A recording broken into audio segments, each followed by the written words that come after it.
What I thought, in fact, there's two presentations, as I said. Tomorrow, in fact, in some ways, I would have preferred the other presentation first. But anyway, we have this. Because the other presentation is more about why we are changing the way we approach design in many of the more industrialized, more, let's say, more successful countries in road safety. And I'll come to that maybe tomorrow. But today I want to talk about also sustainable development goals. Why, from a safety perspective, because there's many issues involved in sustainable development goals that as a community you do have to look at in terms of health and many other issues. But I don't want to, I'll focus a bit on them, but then I'll move on to what it means from a point of view of safety.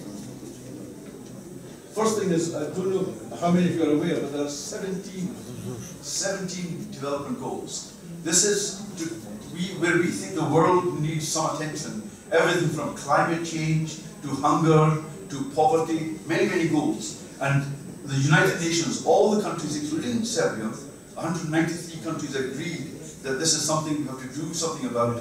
So over the next 15 years, we're going to try to improve the situation to do with poverty, health, education, equality for women, children getting education, stuff like this.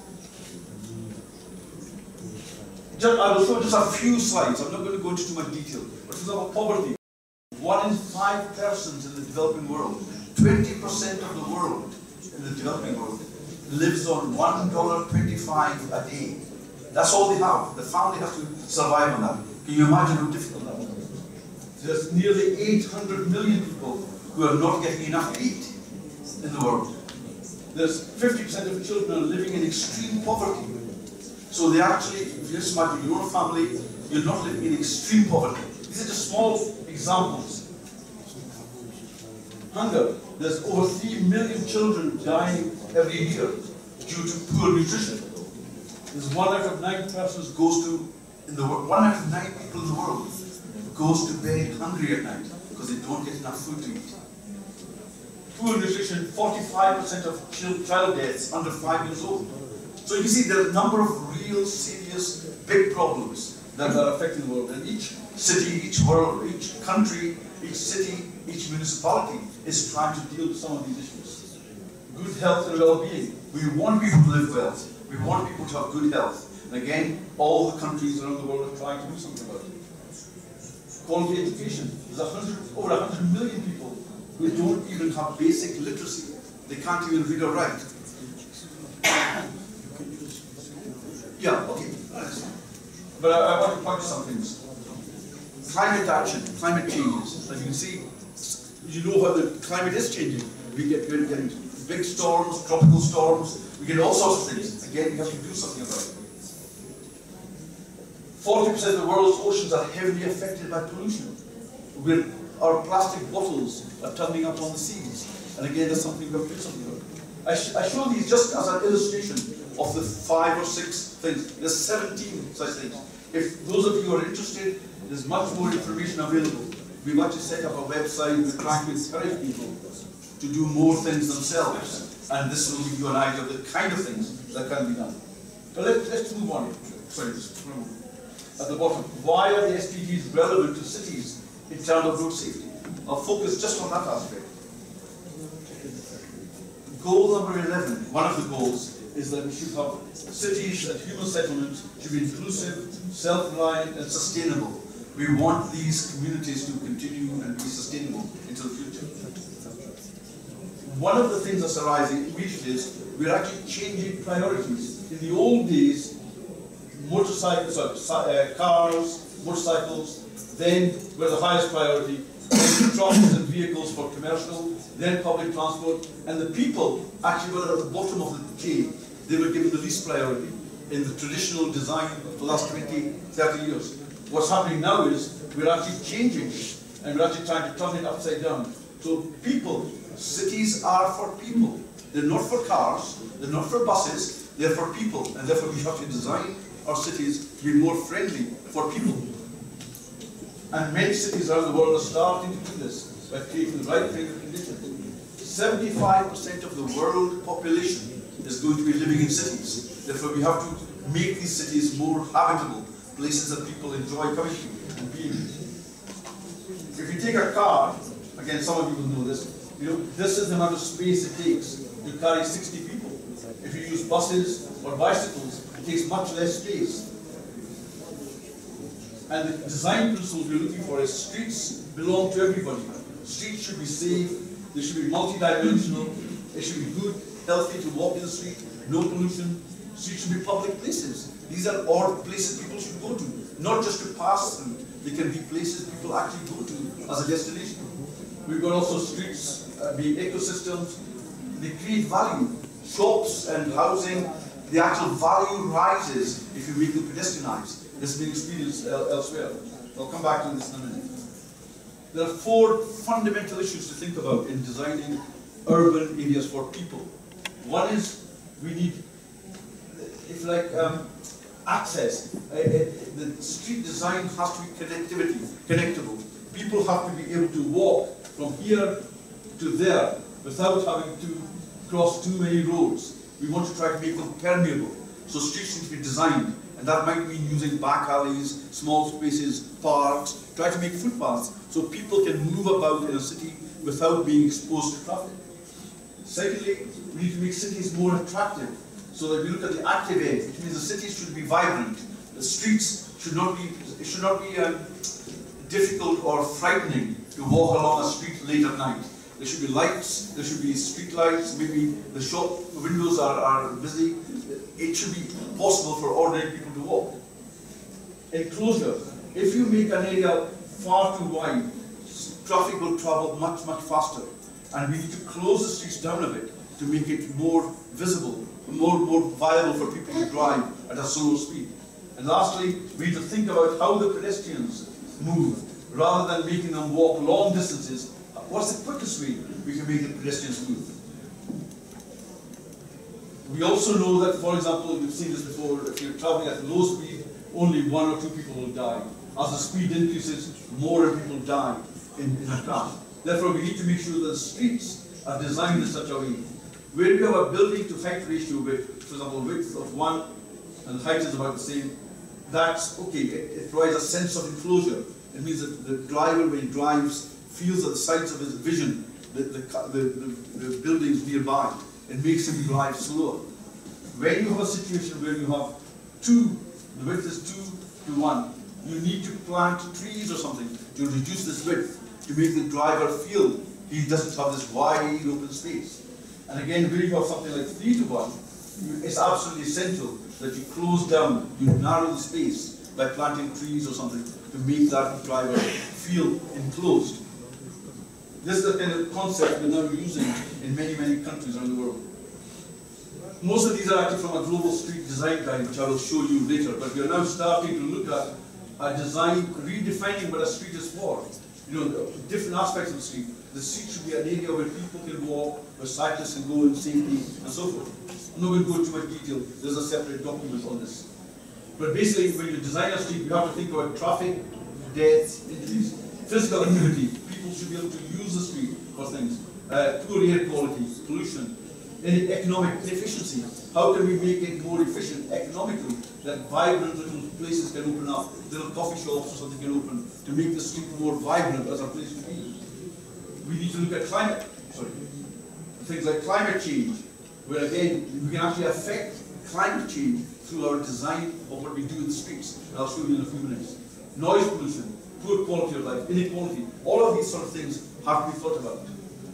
Streets with a reduced traffic volume and speed actually make this more of a living space. The street, the pedestrian area, becomes more of a living area. Where you have restaurants, you have coffee tables outside, you even have little benches or something where people can sit and quietly enjoy just being in the street, meeting a friend for a coffee or something on the street.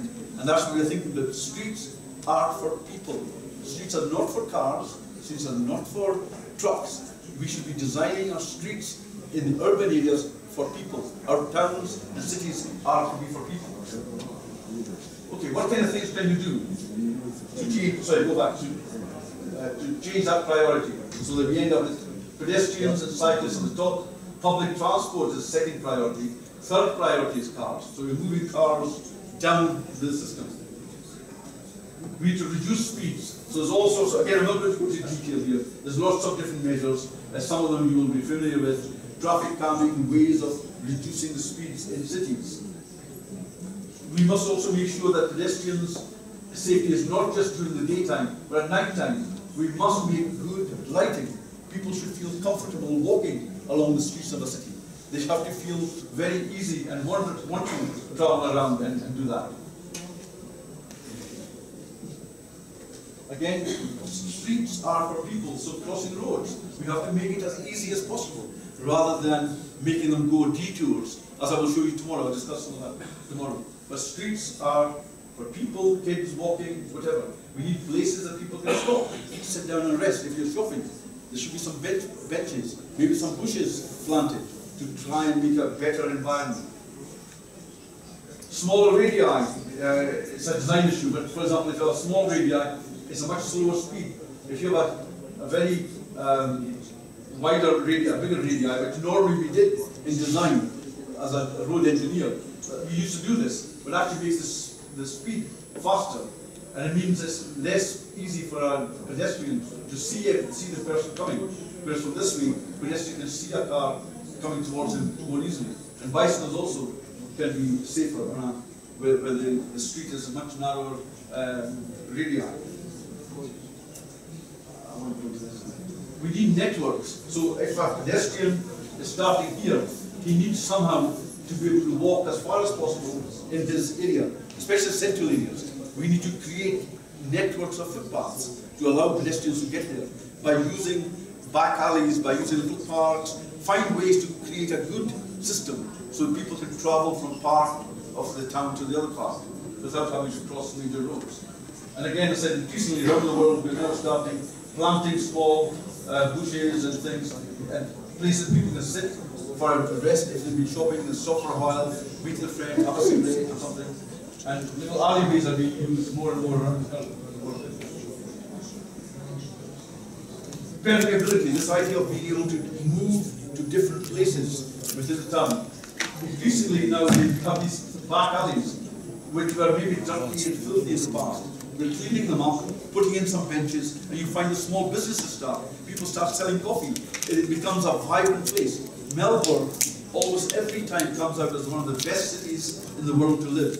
And one of the reasons is they actually just deliberately cleaned up all these back alleys, which nobody used to use, and everybody was frightened to walk down. They cleaned them up, put some lighting in, put in some benches, and they've actually found a lot of small businesses starting up. As people walk through, they start getting economic development. It actually helps the economy of that city. Cycle networks similarly need to be thought about as not a single section of road, but how does somebody from here, get to there?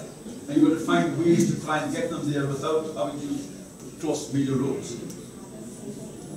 Okay, again, I'm not going to go into too much detail. But before you start, it's good to measure, find out. For example, what are the rents on that street before you do the improvement? So what you might find is actually rents will increase.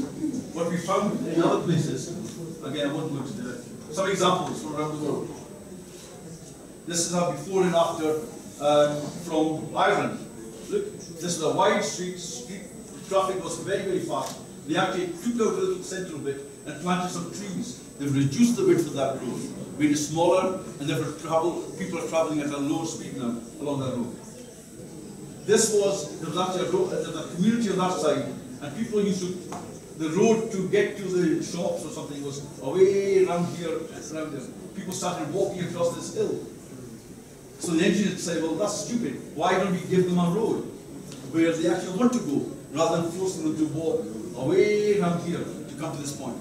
So again, you're trying to respond to the needs of the people. What do the people want? How can we help the people? Another one, before and after studies. This was before, and again after they planted some trees in the middle to break this road up. It was a big, long, wide road, and traffic was traveling far too fast. And they put some trees in there. In this one, they planted just some benches down. And people now stop there, they buy their shopping, they stop for a while, have a rest, have a coffee even, the small coffee vans and things around. It makes the street vibrant. It makes the community a vibrant community. This is London. This was a street which was very, very busy, two-way street. They made it a one-way street, widened the footpath, and now it's much, much nicer environment for people. It's seen as being a street for people because there are shops on both sides. Here, they were always spilling over onto the road. There was a lot of congestion problems. This is Oxford Circus before. It's probably the busiest pedestrian location in the world. I think I forget the numbers. It's something like 45,000 pedestrians, or maybe more than that, pass through there per hour. It's something enormous. What they've done is they've taken away all the fences, and they've actually created an area which is now very pedestrian oriented, trying to help the pedestrians, to allow the pedestrians. There's actually a little film on that. If you have time later, I'll show you how they did it, what they actually did. New York, again, this was a place where there was lots of traffic, lots of interaction, lots of conflict, and they just built out the corner, made this pedestrianized. So they actually built this up here and narrowed this road and said, right, this is for pedestrians. This street is a busy street, it's for people. It's not for cars. Cars have to slow down if they have. If they want to come here, they slow down. This is the center of a city. It's for people. This was another big junction, massive junction. There was lots of confusion. What they did in New York was, it's one of the plazas. They built this out, it doesn't have to be expensive. They just planted a few trees, built this out, narrowed the whole thing down, and basically did traffic calming, traffic management, traffic calming, but without minimal cost. Yet they made a better environment for pedestrians and people to walk around. Portland, Oregon.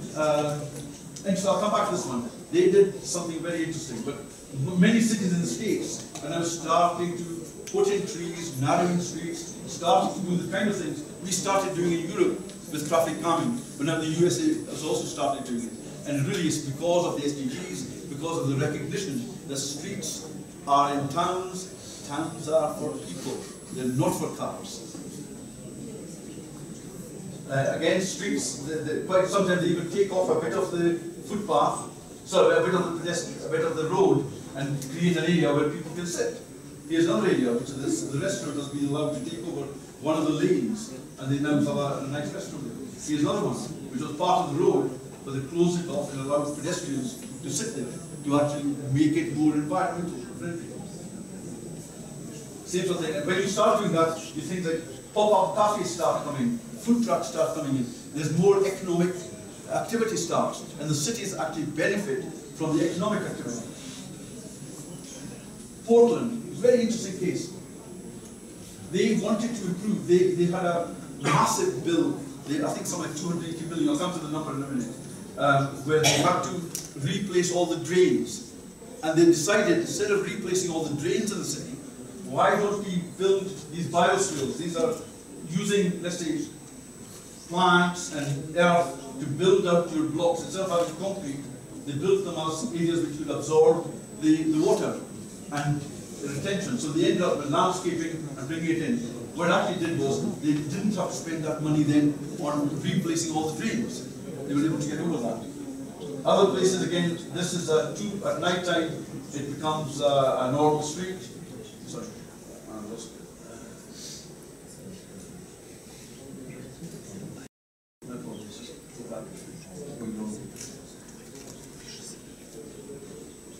Sorry, yeah.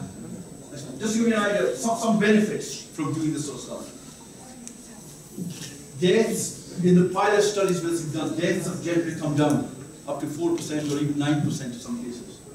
Hong Kong, there's a 17% increase in retail property rents because it became pedestrianized. Always the businesses will say, oh no, don't pedestrianize this, we will lose trade. Very few of them get trade from passing cars. Now, when pedestrians are walking past shops, people like the area, 17% increase in rents. 9th Avenue, one of the busiest places in New York, 49% increase in revenues of the shops.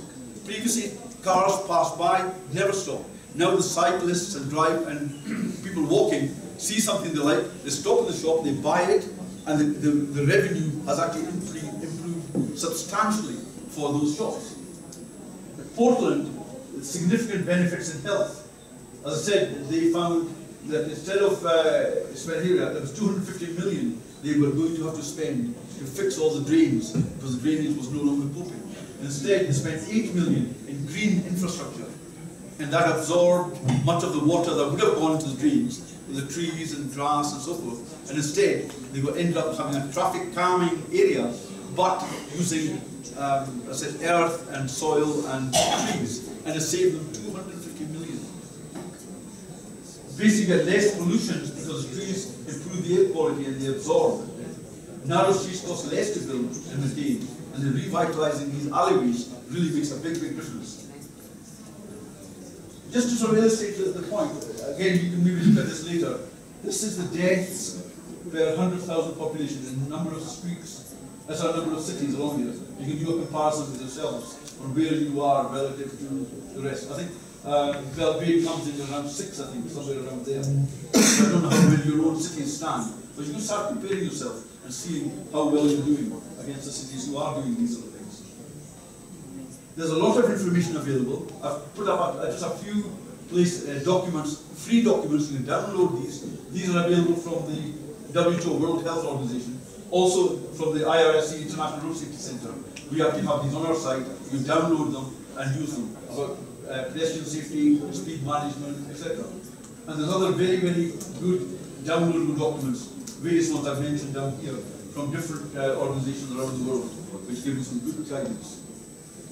A particularly good one is this one. This is based on, it's called, well, the US first of all had an urban street guide, they had an urban bikeway guide, and these are available through the National Association of Traffic Officials in the US, but you have to pay for these, except I think this is a very partial one. This one was developed by looking at 70 cities around the world and identifying a global document from where many of the pictures I took have come from. They give a lot of good guidance on the kind of things you can do in a city, how you can improve it, what you can do, what the sort of designs can be. And so that's worth getting a hold of if you can. I said it's called the Global Street Design Guide. It costs around $70, but I think it's worth it. I actually bought that a copy. It's really very good. Okay. You may have seen, you've seen throughout, I've been using this as a symbol. Just the last slide on what that is. The IRSC, it's the International Road Safety Center. As I said, I've worked in 60-something countries. I wanted to set up a center somewhere where we can share our knowledge and experience with other countries. And we've decided to set it up in Belgrade. Professor Christo and I are working on this, and Professor Milan and others as well are helping us. But we want to try to set up in Belgrade a center that will disseminate this kind of knowledge and information and try and help other countries and cities. We have a number of very important organizations helping us. For example, the University of Belgrade is a partner. The police studies where Professor Mladen is, Navak Driver Center, Serbian Road Safety Agency, Automobile Association, Serbian Roads Administration. All of these are experts. They've done excellent work in their areas, and we will use that expertise and help to try to develop the center. So this was really just for your information. Just to show you why this kind of center could be useful. This is deaths per 100,000 population for countries around the world. The yellow is Asia Pacific, red is Mediterranean, Europe basically. The blue is Africa, green is for Caribbean and Latin America, and the purple is Western Asia. Serbia is here. Now what that means is, number one, you're actually better than a number of other European countries, which is red. More importantly, think about this. If you are here, that means all these countries here have less knowledge, less information, less capability to tackle the problem. So if we are here, we can actually offer our expertise, our help, our knowledge to help some of these other countries. So all of you in your cities, you're doing things, interesting things, there may well be opportunities to use that expertise to work in cooperation and in partnership with other countries and cities around the world. So I think it's very important for you to realize you're actually at the good end of the problem. There's 193 countries in the world, and we're in the top quarter. even. So 75% of the countries need that kind of help and expertise.